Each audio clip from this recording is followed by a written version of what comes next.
जिस केस में अर्नब गोस्वामी को अरेस्ट किया गया है, एक्चुअली में ये अन्वय नायक का केस है। इसका टीआरपी स्कैम वाले केस और पालघर वाले केस से कुछ लेना देना नहीं। ये अपने आप में एक इंडिपेंडेंट केस है।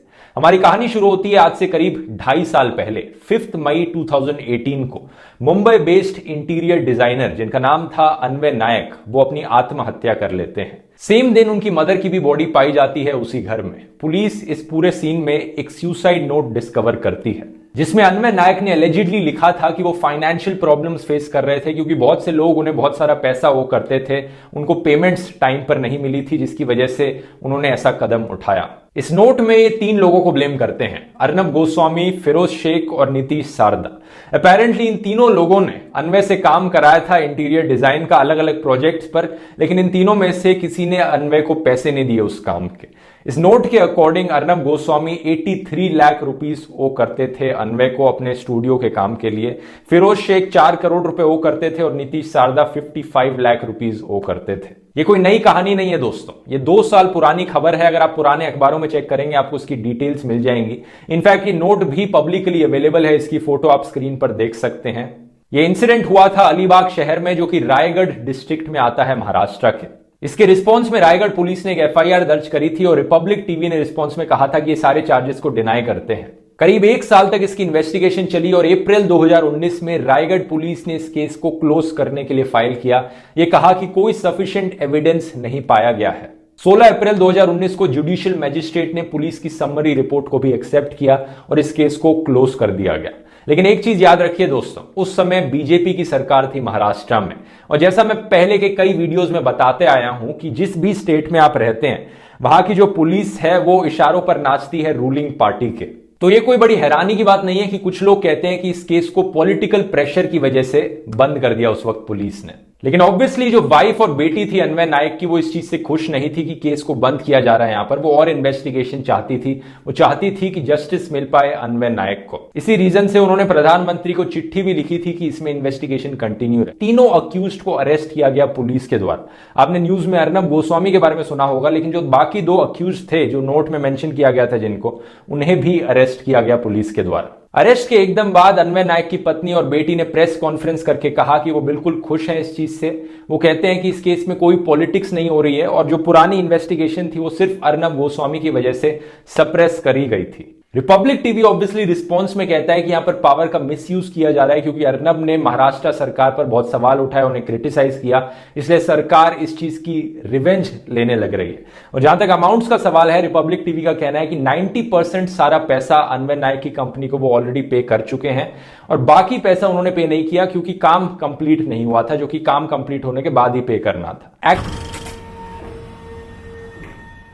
अरेस्ट के तुरंत बाद कुछ ही मिनटों में बीजेपी के ढेर सारे यूनियन मिनिस्टर्स, चीफ मिनिस्टर्स सब ट्वीट करने पर लग गए कि ये तो भाई इमरजेंसी आ गई है, यहां पर फ्रीडम ऑफ स्पीच को खत्म किया जा रहा है, जर्नलिज्म को खत्म किया जा रहा है, इमरजेंसी के टाइम की याद दिलाता है। ये बीजेपी सपोर्टर्स भी ये चीज ट्वीट करने लगे, हैशटैग्स चलाए जाने लगे बीजेपी के अर्नब गोस्वामी के फेवर में। यहां तक कि बीजेपी सपोर्टर्स बीजेपी के झंडों के साथ सड़कों पर भी उतर आए प्रोटेस्ट करने के लिए अर्नब गोस्वामी के फेवर में। मानो ये किसी टीवी एंटरटेनर का अरेस्ट नहीं बल्कि बीजेपी के टॉप पॉलिटिशियन का अरेस्ट हुआ हो जैसे। ये बड़ी इंटरेस्टिंग चीज है दोस्तों, क्योंकि इनमें से एक इंसान तक की चू तक नहीं निकली थी जब 5 अक्टूबर 2020 को मलयालम के एक जर्नलिस्ट को उत्तर प्रदेश पुलिस के द्वारा अरेस्ट किया गया यूएपीए लगाकर, सिर्फ इस रीजन से क्योंकि वो कवर करने जा रहे थे हाथरस केस को। या फिर 8 अक्टूबर को जब मणिपुर के जर्नलिस्ट वांगखेम को अरेस्ट किया गया सेडिशन लगाकर, सिर्फ इसलिए क्योंकि उन्होंने एक फेसबुक पोस्ट पर रिस्पॉन्ड किया था जो कि एक बीजेपी पॉलिटिशियन की वाइफ के द्वारा लिखी गई थी। या फिर 18 अगस्त 2020 को जब फ्रीलांस जर्नलिस्ट प्रशांत को अरेस्ट किया गया उत्तर प्रदेश पुलिस के द्वारा सिर्फ एक ट्वीट की वजह से। या फिर 16 जुलाई 2020 को जब असम के जर्नलिस्ट राजीव शर्मा को अरेस्ट किया गया क्योंकि वो इन्वेस्टिगेशन करना चाह रहे थे कैटल स्मगलिंग में, तब इन्हें नहीं लगा कि जर्नलिस्ट पे अटैक हो रहा है। या फिर 11 मई 2020 को जब गुजरात में एक जर्नलिस्ट धावल पटेल को अरेस्ट किया गया पुलिस के द्वारा सेडिशन केस लगाकर, सिर्फ इसलिए क्योंकि वो चीफ मिनिस्टर को क्रिटिसाइज कर रहे थे, तब फ्रीडम ऑफ स्पीच को कुछ नहीं हो रहा था। या फिर 7 मई 2020 को जब हरियाणा में जर्नलिस्ट नरेश खोसला को अरेस्ट किया गया जब वो पुलिस को इन्फॉर्म कर रहे थे स्टोन पेल्टिंग के बारे में। या फिर 3 सितंबर 2019 को जब उत्तर प्रदेश में एक जर्नलिस्ट को अरेस्ट किया गया जब उन्होंने मिड डे मील स्कैम को एक्सपोज किया कि स्कूल में बच्चों को रोटी नमक के साथ खिलाई जा रही है, ये उनका क्राइम था, इस पर एक रिपोर्ट बनाना, सेडिशन केस डालकर जेल में, या फिर 23 सितंबर 2020 को जब जर्नलिस्ट आकर पटेल को गुजरात में अरेस्ट किया गया क्योंकि उन्होंने पीएम मोदी के बारे में ट्वीट किया, बिल्कुल चुप थे ये सारे लोग, बिल्कुल मुंह नहीं खुला इनका। एक्चुअली मुंह खुलना तो बहुत दूर की बात है दोस्तों, रियलिटी में मोदी सरकार जर्नलिस्ट विनोद दुआ के ऊपर लगाए गए सेडिशन चार्जेस को कोर्ट में आर्ग्यू करने लग रही है कि हमने जो सेडिशन चार्जेस लगाए वो बिल्कुल सही है, ऐसा ही होना चाहिए, विनोद दुआ जी को जेल के अंदर बंद होना चाहिए। क्यों? क्योंकि उन्होंने बस मोदी सरकार को क्रिटिसाइज कर दिया, इसलिए उन्हें जेल जाना चाहिए। ये आर्ग्यू करने लग रहे हैं कोर्ट में ये लोग। स्मृति ईरानी जी यहां पर ट्वीट करके कहती हैं कि हो सकता है आप अर्नब गोस्वामी को सपोर्ट करते हो, ना करते हो सकता है आप उसे बिल्कुल हेट करते हो, लेकिन अगर आज यहां पर आप साइलेंट रहोगे तो आप सप्रेशन को सपोर्ट कर रहे हो। कल को आपके फेवर में कौन आवाज उठाएगा अगर आज यहां पर आप चुप रहोगे तो? Who speaks if you are next, ये लिखा है इन्होंने। मैं यहां पर स्मृति ईरानी जी से पूछना चाहूंगा कि who speaks if you our previous. यहां पर 10 जर्नलिस्ट की लिस्ट तो मैंने दिखा दी है। एक्चुअली में ये लिस्ट इतनी लंबी है कि अगर यहां पर सबका नाम मैंने लेने लग गया तो ये वीडियो आधे घंटे का बन जाएगा। पिछले 5 साल में जितने जर्नलिस्ट को आपकी सरकार के अंदर अरेस्ट किया गया है सिर्फ मोदी को क्रिटिसाइज करने के लिए, आरएसएस को या बीजेपी को। रियलिटी यह है कि आप और आपकी ट्रोल आर्मी का मुंह बिल्कुल बंद था इन सारे अरेस्ट पे, क्योंकि आपको इससे फायदा हो रहा था।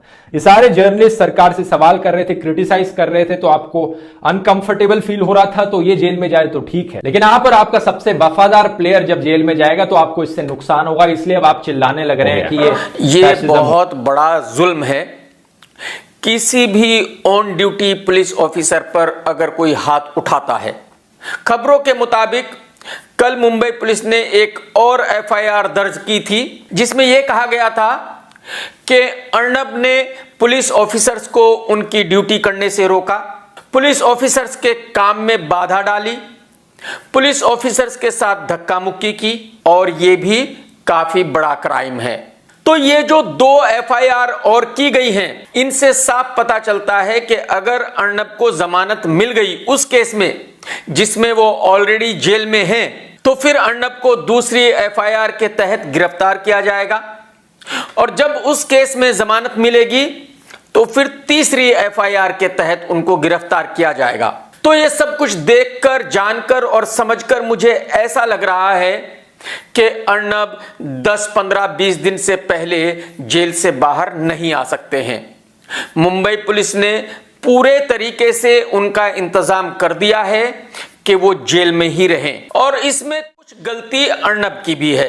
देखिए, आप पत्रकार हैं, आप रिपोर्टिंग कीजिए, आप न्यूज दिखाइए, आप इंसाफ के लिए लड़िए, बट आप नेशनल टीवी पर बैठकर सीएम और पीएम के बारे में तू तड़ाक से बातें नहीं कर सकते।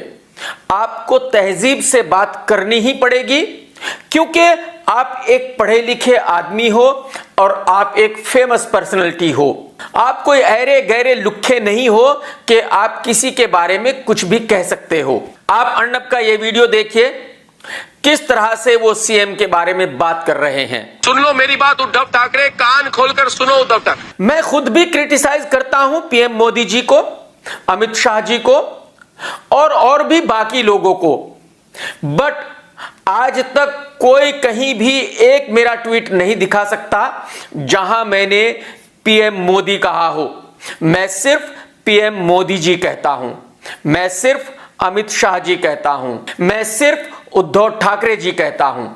तो आपको तहजीब से बात करनी पड़ेगी। आपको जो भी कहना है वो कहिए, आपको किसी को क्रिटिसाइज करना है बिल्कुल करिए, जहां तक आपका हक बनता है वहां तक आप बोलिए, बट तमीज के दायरे में। आप ऐसे बात बिल्कुल नहीं कर सकते, ओए बे तू ए, ये बातें एक पढ़े लिखे आदमी के मुंह से अच्छी नहीं लगती हैं। अब आप ये वीडियो देखिए। मुंबई में आओगे तो देख लेंगे। क्या देखोगे संजय राउत? मुंबई में रहता हूं, मुंबई में रहता हूं, मुंबई में घुसकर मुंबई पुलिस से सवाल उठाता हूं। क्या कर लोगे संजय राउत? कौन हो तुम? है संजय राउत, मुंबई तुम्हारी है, मुंबई तुम्हारी है संजय राउत। अब आप ये वीडियो देखिए। फिर अनिल देशमुख जी, आप इतना भड़के हुए क्यों हैं? शर्म नहीं आती है? अनिल देशमुख, जागीरदार हो तुम मुंबई के, हैं अनिल देशमुख? कौन हो भाई? आज आए कल गए, आज गृह मंत्री हो, कल वापस जाओगे ऑपोजिशन में। कौन हो तुम? कौन हो बताओ मुझे। अब आप ये वीडियो देखिए, किस तरह से वो पुलिस कमिश्नर के बारे में बात कर रहे हैं। परमवीर सिंह से सवाल उठाओगे तो छोड़ेंगे नहीं। क्यों नहीं छोड़ोगे? हम उनके साथ हैं। अगर वो इंसाफ के लिए आवाज उठाते हैं, इंसाफ के लिए लड़ते हैं, तो हम सब उनके साथ हैं। बट ऐसी नौटंकी, ड्रामा, टीआरपी के लिए अगर वो ऐसी हरकतें करते हैं तो फिर जाहिर सी बात है हम उनके साथ बिल्कुल नहीं रह सकते। टेक केयर दोस्तों।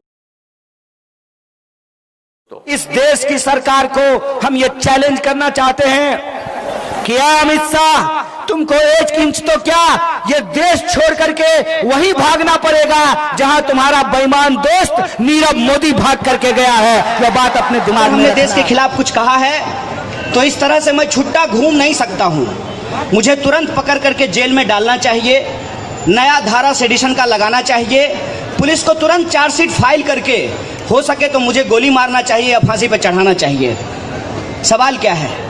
सवाल यह है कि आरएसएस सच नहीं बोलना चाहती है, लेकिन हम सच बोलना चाहते हैं। बोलो साफ साफ कि तुम देश के खिलाफ नहीं, तुम आरएसएस के खिलाफ बोलते हो, इसीलिए तुम्हारे लिए काला रंग लेकर के आए हैं, काला झंडा लेकर के आए हैं। ये बात साफ साफ बोलो, झूठ मत बोलो, गुमराह मत करो। अगर तुम कहते हो कि तुम्हारा झूठ सच है तो फिर हम तुमसे सवाल पूछना चाहते हैं। राष्ट्रपति जी तुम्हारे, उपराष्ट्रपति जी तुम्हारे, प्रधानमंत्री जी तुम्हारे, गृह मंत्री जी तुम्हारे, तुम हमारे खिलाफ एक चार्जशीट नहीं फाइल करवा रहे हो। शर्म है तुम्हारे ऊपर, लानत है तुम्हारे ऊपर। तुमको चार्जशीट फाइल कराना चाहिए।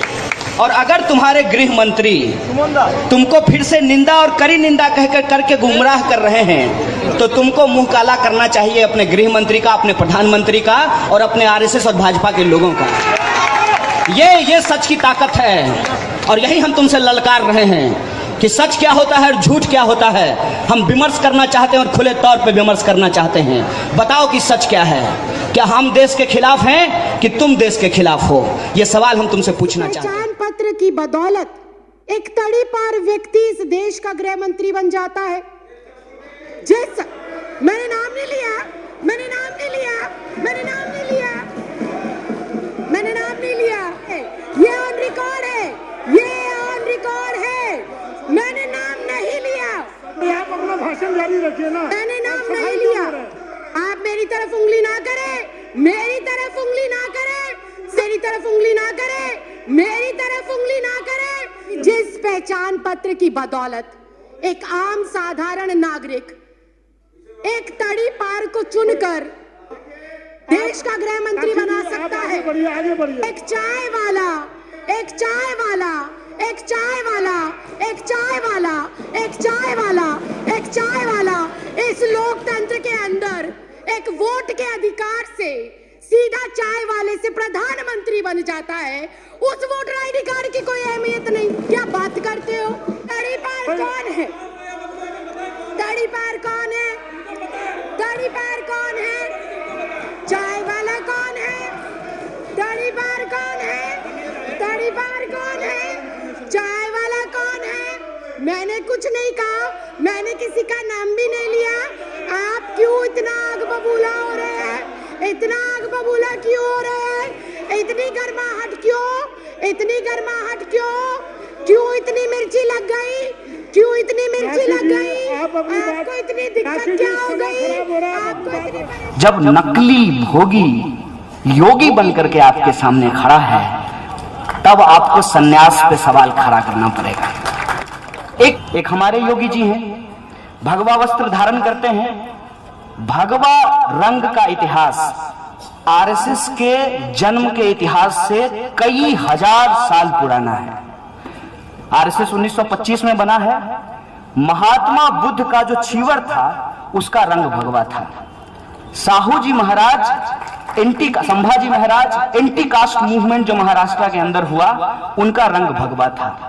अन्ना भाऊ साठे के द्वारा जो आंदोलन चलता था उसका रंग भगवा था। शिवाजी महाराज का रंग भगवा था। इस देश के अंदर त्याग का रंग भगवा रहा है और आज भोग का रंग भगवा बनाने की कोशिश की जा रही है। और उसमें यह देखिए कि योगी जी उत्तराखंड से लखनऊ आते हैं सीएम बन करके।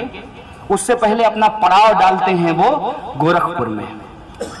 और ये नए जमाने के योगी हैं जो कह रहे हैं कि सन्यासियों को भी शस्त्र उठाना पड़ेगा, जब राज सत्ता अपने राज धर्म को सही तरीके से नहीं निभाएगी तो सन्यासियों को भी गद्दी पर बैठना पड़ेगा। आप चाणक्य होने का ढोंग कर रहे हैं। आप सन्यास धर्म की परंपरा को बदनाम कर रहे हैं। आप हिंदू धर्म के रंगों और प्रतीकों को जनता के मन में खौफ के तरीके से उनके दिमाग में डालने की कोशिश कर रहे हैं। ये पूरे के पूरी धर्म की विविधता को भी खत्म कर देना चाहते हैं। सीता राम को, राम राम को या जय श्री राम के राजनीतिक नारे में बदल देना चाहते हैं। इस देश की जो सन्यास की परंपरा है, अरे भाई घर छोड़े हो ना, जंगल से तुम शहर आए हो ये कह करके कि हम सन्यास धर्म को प्रचारित करेंगे, तो जब गृहस्थ धर्म छोड़ दिए तो तुमको राज सत्ता पे काबिज होने की क्या जरूरत है? जो अपना परिवार नहीं चला पाया, अपनी पत्नी के साथ नहीं रह पाया, उस देश की जनता के साथ क्या रहेगा? ये सवाल आज हमारे सामने है।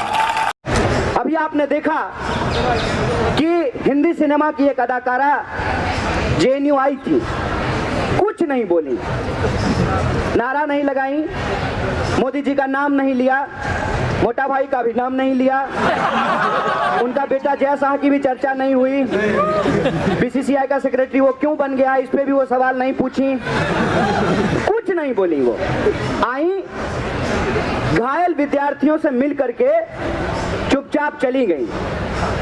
ये कहना शुरू किया कि हम इनका फिल्म नहीं देखेंगे।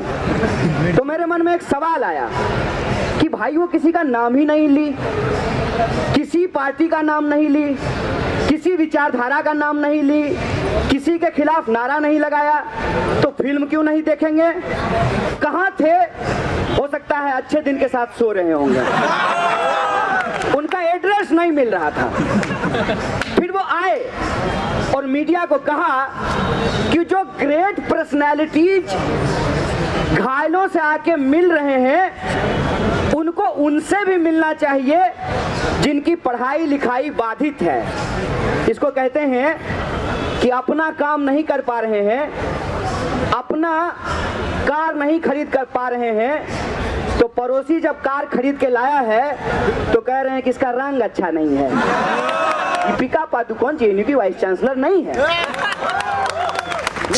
भारत माता का अपमान करें आप और देशभक्त होने का सर्टिफिकेट मांगे मुसलमान से, ये कहाँ का न्याय है? पुलवामा पे जब ये घरियाली आंसू बहा रहे थे, जब देश सचमुच गमगीन था और गम में डूबा हुआ था, उसी बीच इन्होंने क्या किया? इस देश के 5 एयरपोर्ट को इन्होंने बेच दिया। पता चला किसी को? खबर आई किसी को? 5 एयरपोर्ट ये बेच दिया। जब भी देश इस तरीके के गम में होता है, जब भी देश इस तरीके के दुख में होता है, तब ये हमारा चोर चौकीदार समझौता कर रहा होता है और देश की संपत्ति को अपने दोस्तों को बेच रहा होता है और खड़ा होकर के झूठ बोलता है देश से। और इस झूठ के आलम में, इस झूठ के माहौल में लोगों को भटकाने के लिए कैसे कैसे शब्द का इस्तेमाल करता है।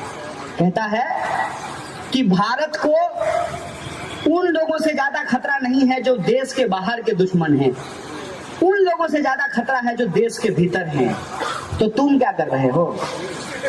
तुमको वहां अलुआ छीलने के लिए लोग बिठाया है, ये हमको बताओ। 1 मिनट के लिए मान लीजिए इनके ही हिसाब से, अपने हिसाब से नहीं, आपके हिसाब से भी नहीं, भाजपा के हिसाब से ही मान लेते हैं कि जेएनयू और एएमयू में, क्योंकि अब सिर्फ जेएनयू की बात नहीं है, दिल्ली से चल करके मामला अलीगढ़ तक पहुंच गया है और कल को जो है किशनगंज भी आ सकता है। आपको लगता है कि कन्हैया देशद्रोही है? ये सवाल पूछना चाहिए, ये उनका वो सवाल आपसे कोई पूछना चाहते हैं तो आप देते हैं जवाब? हाँ, हम देते हैं। हम बोले कि आज के दौर में अगर आपको देशद्रोही नहीं कहा जा रहा है तो आपकी देशभक्ति पर शक है। आज अगर आप काम कर रहे हैं जो करना चाहिए एक नागरिक को, आपको निश्चित तौर पे देशद्रोही कहा जाएगा। माने हम लोकसभा में कन्हैया इंतजार कर रहे हैं नरेंद्र मोदी के सामने भाषण देने के लिए। कई लोगों ने कहा कि बेगूसराय की आवाज वहाँ होनी चाहिए और संसद में एक आवाज होनी चाहिए। नहीं, यही बात जो है, ये जो है मैंने हर किसी के अंदर कुछ कुलबुलाहट होती होगी, तो वो कुलबुलाहट है कि नहीं है कन्हैया? स्ट्रॉन्ग फीलिंग जो है यहाँ के लोगों की है। लेकिन मेरा अपना अनुमान ये है कि अगर हम चुनाव जीत करके जाएंगे तो शायद मोदी जी नहीं होंगे वहाँ पर, नहीं होंगे, लोकसभा में नहीं होंगे। तो यहाँ भी कोई सिक्योरिटी नहीं है बॉस। कैंडिडेट का घर है यहाँ जी। नमस्कार। हाँ, उनको मदर कहें।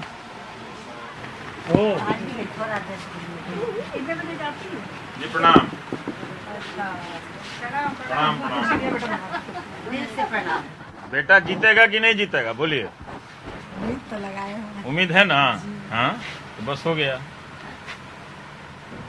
कितना लोग आया सुने, नॉमिनेशन के दिन बहुत लोग आया वहाँ पे। तो हम तो गए नहीं। आप नहीं गई? आपको भी जाना चाहिए। 1 लाख आदमी जहाँ गया तो उसमें एक आप भी हो जाते उसमें। आप तो गई थी ना? आप तो गई। मैं भी पहली बार देखी ऐसी परिवार है। अच्छा, अपनी जिंदगी की पहली चुनावी इतनी जबरदस्त। कभी कोई रैली नहीं देखी थी? नहीं, मैंने इससे पहले ऐसी रैली नहीं देखी। यूपी में कभी नहीं देखी ऐसी रैली। मैं कभी गई नहीं रैली में, आज पहली बार रैली में थी और इतनी भीड़ पहली बार देखी। आपको जाना चाहिए था। दिल चाहता मगर उनको बोला गया था नहीं जाओ, क्योंकि उनको सरकारी है ना। अच्छा। तो लॉयर ने एडवाइस किया उसकी मर्जी। आंगनबाड़ी में जाते हैं यहाँ लोग अच्छा, उस वजह से छोटी बात में कुछ दिक्कत आ जाए। ठीक है, तुम नहीं गई तो आपको भी एक्सपीरियंस हो गया ना रैली का? नहीं, मैं तो बस उसके आशीर्वाद देने आई हूँ।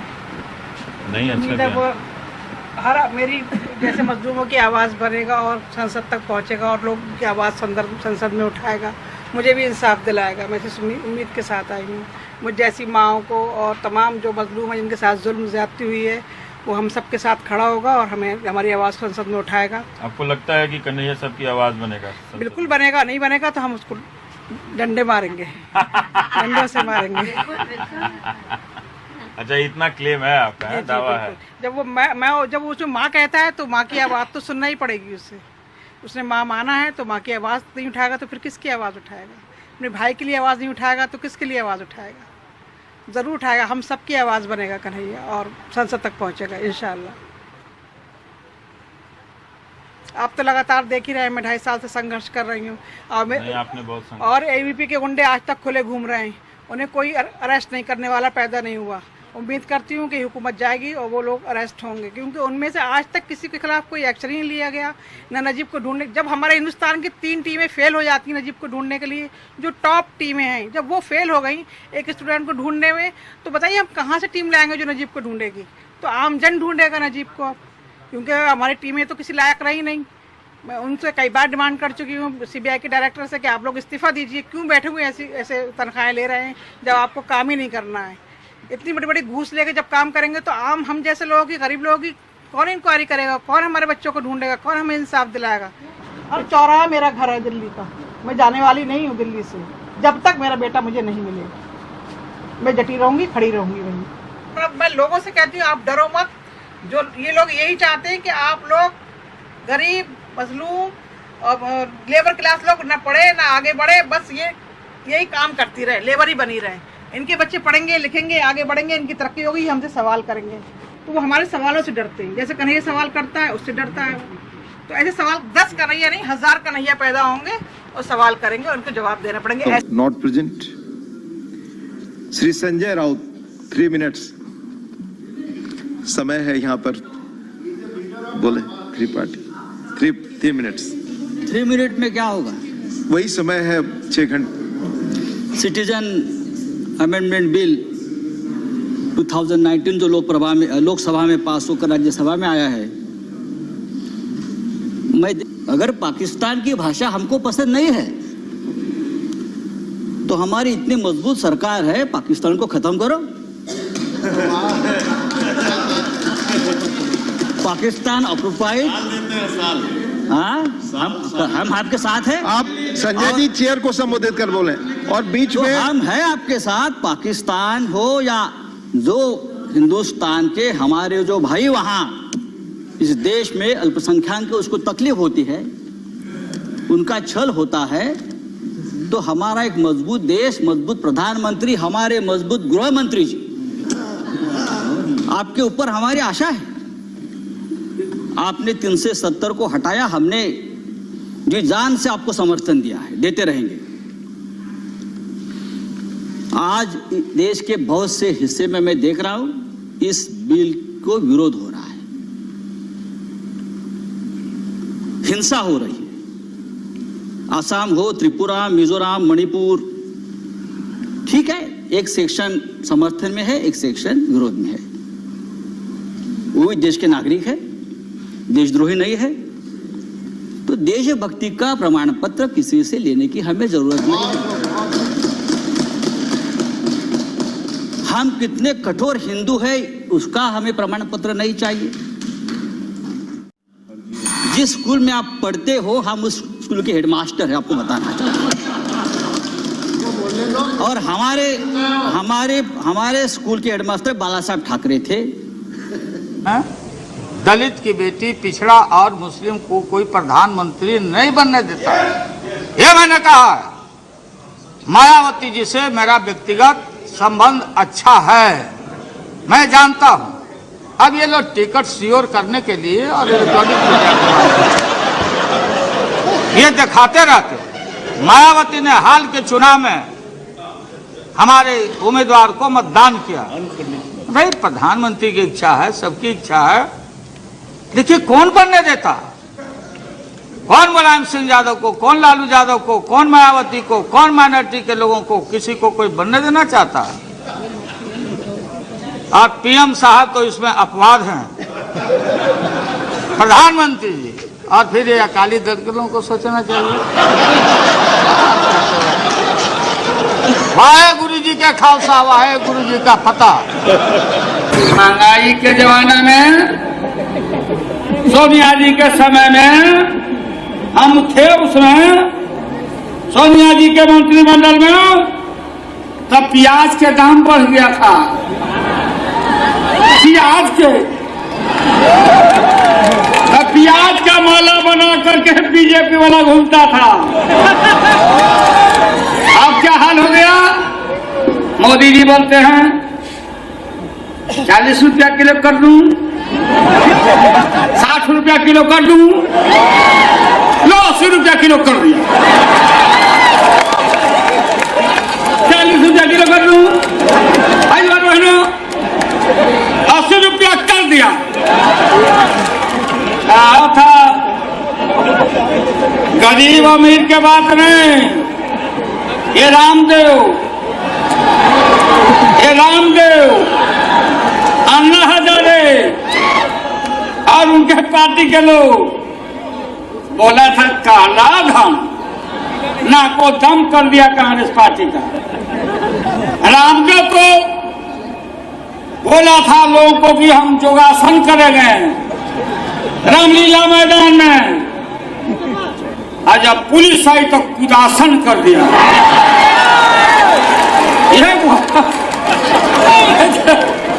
लड़की का कपड़ा पहन के भागा, ब्लाउज खलवा कर। ये सब बोला काला धन, काला धन, काला धन, काला धन।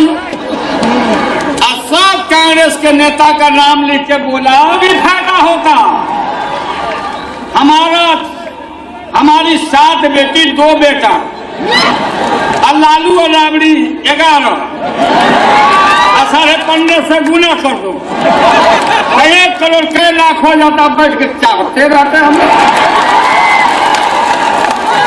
में निकाला। मम्मी बचवा से ठगा गया, मम्मी अच्छा जी 15.5 लाख रुपया। अरे भाई शाह जी बोल दिया कि एक जुमला था जो नीतीश कुमार चारों तरफ बोर्ड पर लिखे हुए हैं, अंगुली से बता रहे हैं, सब हम लोग पूछ रहे हैं तेरा जुमला था ज्यादा लोग जब भैंस नहीं पटक सकी तो नरेंद्र मोदी पटक देगा।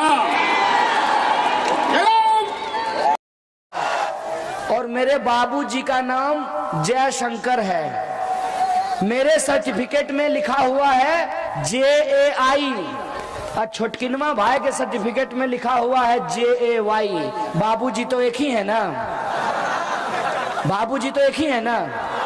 ये कागज की छोटी छोटी गलतियों के चलते इस देश के पूर्व राष्ट्रपति के परिवार का नाम NRC से बाहर कर दिया गया। जो लोग फौज की नौकरी करते हैं, देश की सेवा करते हैं, उनके परिवार का नाम NRC से बाहर कर दिया गया।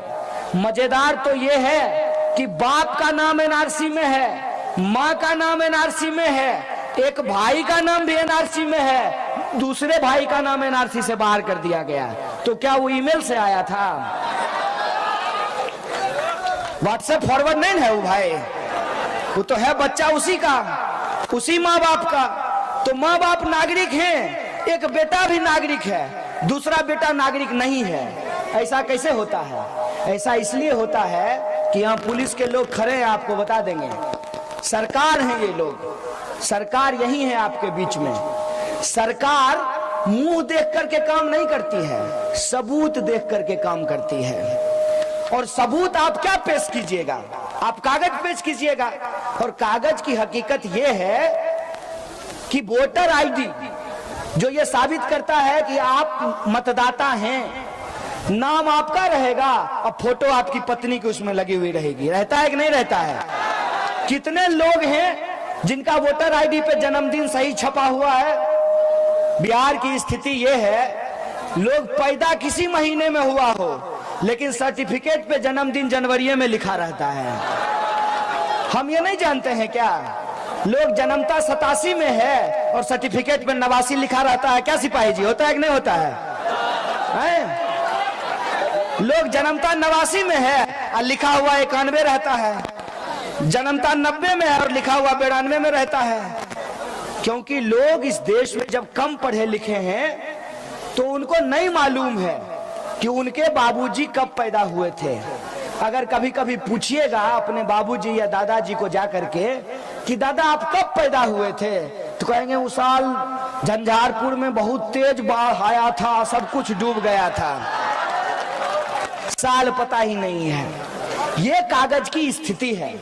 कागज के आधार पे, कागज की छोटी मोटी गलतियों के आधार पे, जो कागज आपको सरकार ही बना करके देती है, आप अपने ही देश के लोगों को अपने ही देश में नागरिकता साबित करने के लिए कह रहे हैं। और क्या कह रहे हैं कि ना भाई, हम देश के लोगों को परेशान नहीं करना चाहते हैं, हम घुसपैठियों की पहचान करना चाहते हैं। हम आपका झूठ समझते हैं। यही झूठ आप नोटबंदी के वक्त भी बोले थे।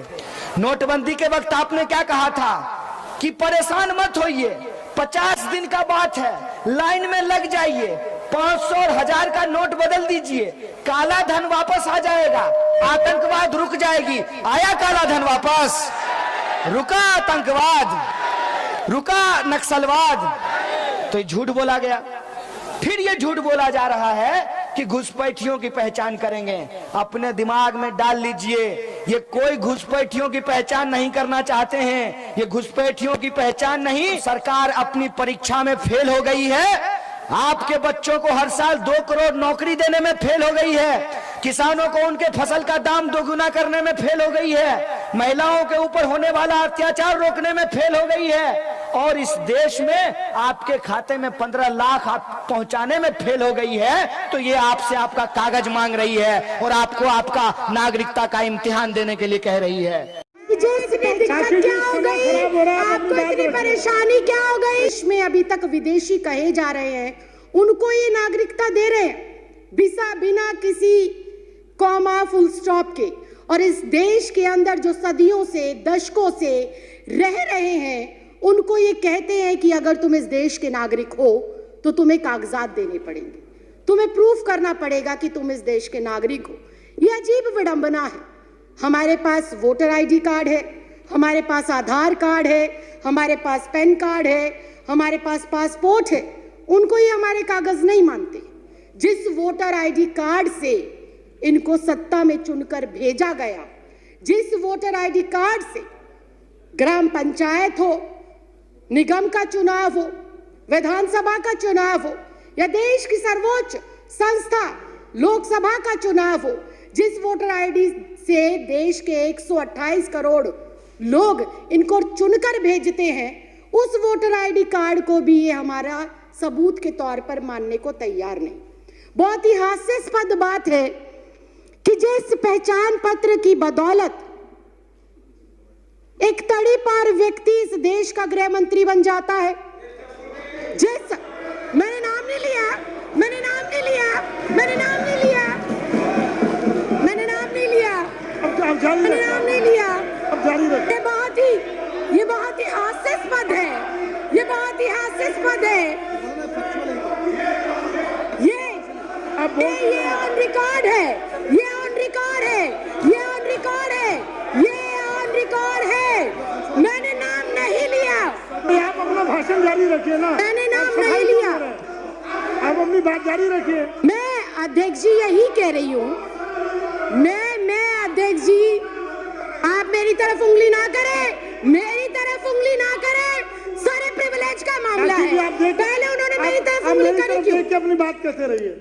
अध्यक्ष जी, मैं बहुत शांति से और शालीनता से ये कह रही हूँ कि जिस पहचान पत्र की बदौलत एक आम साधारण नागरिक एक तड़ी पार को चुनकर देश का गृह मंत्री बना सकता है। आगे बढ़िए। एक चाय वाला, एक चाय वाला, एक चाय वाला, एक चाय वाला, एक चाय वाला, एक चाय वाला इस लोकतंत्र के अंदर एक वोट के अधिकार से सीधा चाय वाले से प्रधानमंत्री बन जाता है। उस वोटर आईडी कार्ड की कोई अहमियत नहीं। क्या बात करते हो, क्या बात करते हो? और मैंने किसी का नाम नहीं लिया। आपको कोई आपत्ति है, आप माननीय अध्यक्ष जी से बात करें। आपको कोई आपत्ति है, आप माननीय अध्यक्ष जी। तड़ी पार कौन है? तड़ी पार कौन है? तड़ी पार कौन है? चाय वाला कौन है? तड़ी पार कौन है? तड़ी पार कौन है? चाय वाला कौन है? मैंने कुछ नहीं कहा, मैंने किसी का नाम भी नहीं लिया। आप क्यों इतना आग बबूला हो रहे हैं? इतना आग बबूला क्यों हो रहे हैं? इतनी गर्माहट क्यों? इतनी गर्माहट क्यों? क्यों इतनी मिर्ची लग गई?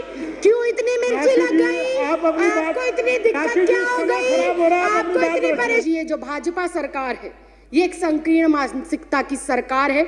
इस सरकार को जब से ये अस्तित्व में आई है, किसान सड़कों पर है, छात्र सड़कों पर है, महिला सड़कों पर है, पुरुष सड़कों पर है, दलित सड़कों पर है, वकील सड़कों पर है, डॉक्टर सड़कों पर है, इंजीनियर सड़कों पर है। ये सरकार नहीं, संविधान विरोधी लोग हैं और एनपीआर, सीए और एनआरसी को लाकर ये वोट के अधिकार को खत्म करना चाहते हैं और अपना एकाधिकार स्थापित कर कर लोगों को उनके अधिकारों से वंचित रखना चाहते हैं। बिजली पहुंचा दिए हैं और थर्मल खोले ही नहीं है तो बिजली आएगा कहां से?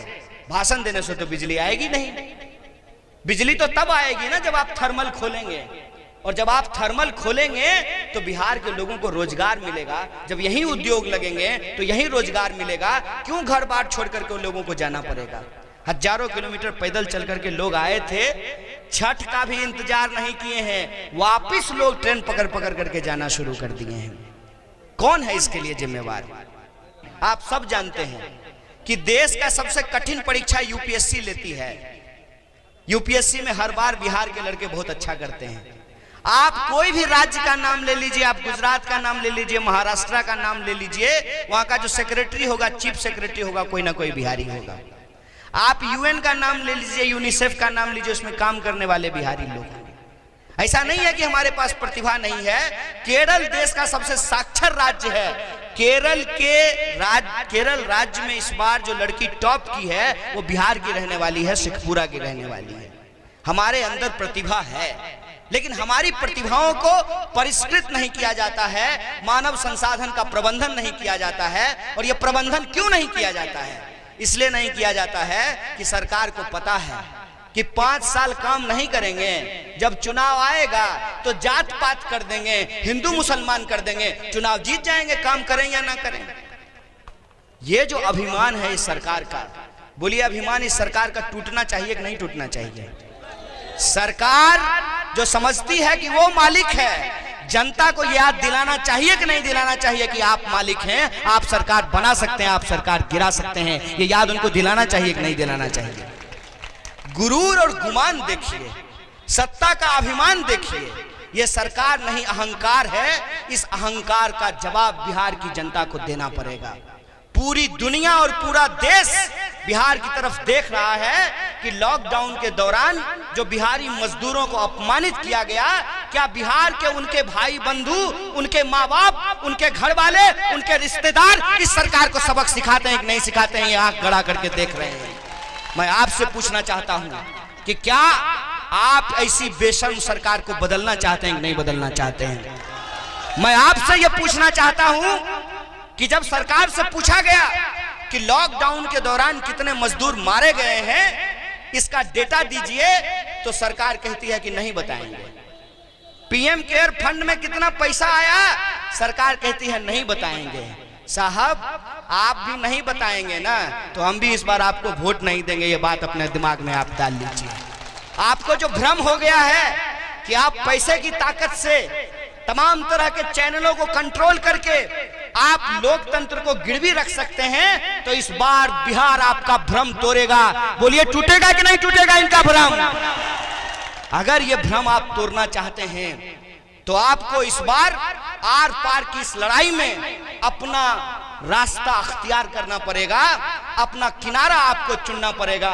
एक तरफ वो लोग हैं जो आने वाले 30 साल में क्या बेहतर बिहार में किया जा सकता है उसके बारे में सोच रहे हैं, दूसरी तरफ वो लोग हैं जो बिहार को 30 साल पीछे धकेलने की बात कर रहे हैं। एक बात हमको सोच करके बताइए कि मैं किसी और की निंदा करके अपनी कमियों को छुपा सकता हूं?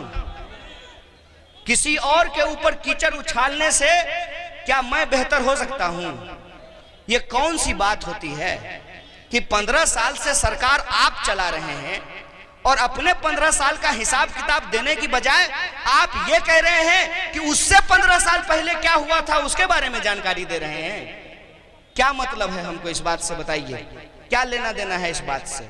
हमारे एक भाजपाई मित्र ने हमको कहा कि किसान कानून जो सरकार ने पास किया है वो तो कांग्रेस पार्टी ही लाना चाहती है।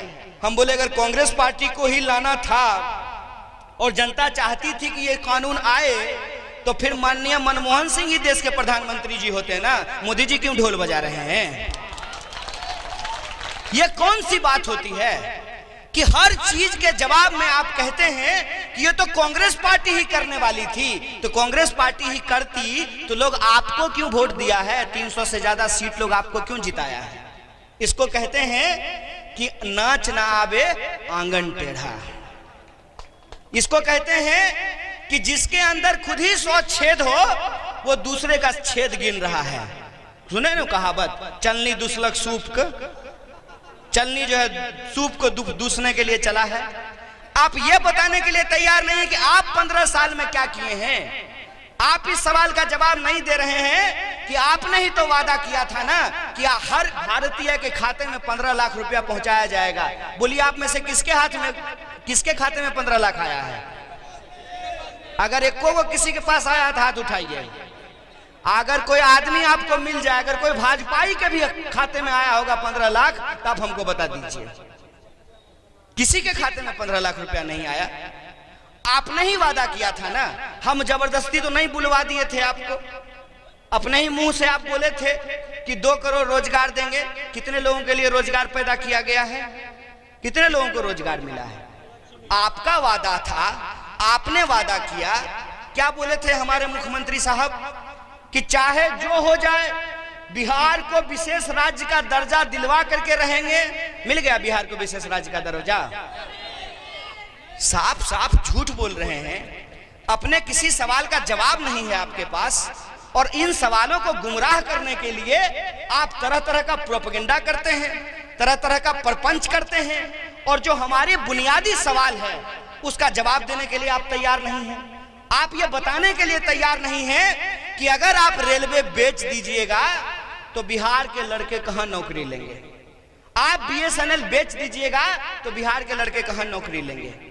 हम लोग जब तक मंदिर मस्जिद में उलझे रहते हैं, इस बीच में 2-4 गो एयरपोर्ट बिक जाता है। जब तक शमशान कब्रिस्तान करते रहते हैं, तब तक 2-4 गो नवरत्न कंपनियां बिक जाती हैं। ये देश में खुलेआम लूट चल रहा है और इस लूट के ऊपर हमारा ध्यान ना जाए, इसीलिए हमको गुमराह किया जा रहा है। किस बात का ये दावा कर रहे हैं कि चाहे कुछ भी हो जाए, बिहार में तो हम सरकार बना करके रहेंगे। क्या आधार है इसका? इसका यही आधार है ना कि उनको लगता है कि बिहार के लोग जात से ऊपर तो उठ नहीं पाएंगे, जब भी वोट करेंगे तो उसी आधार पे वोट करेंगे। इनको यही लगता है ना। आप लोगों को इस बार इस बात को बदलना होगा और यह संकल्प लेना होगा कि इस बार वोट हम बदलाव के लिए करेंगे, बिहार के विकास के लिए करेंगे। यह संकल्प आपको लेना पड़ेगा। एक बार इनको जो है बढ़िया से हल्दी चूना लगाना बहुत जरूरी है। आंख में इनको जो है सुरमा लगा करके ये दिखाना है कि बिहारियों को आप बेवकूफ समझना बंद कर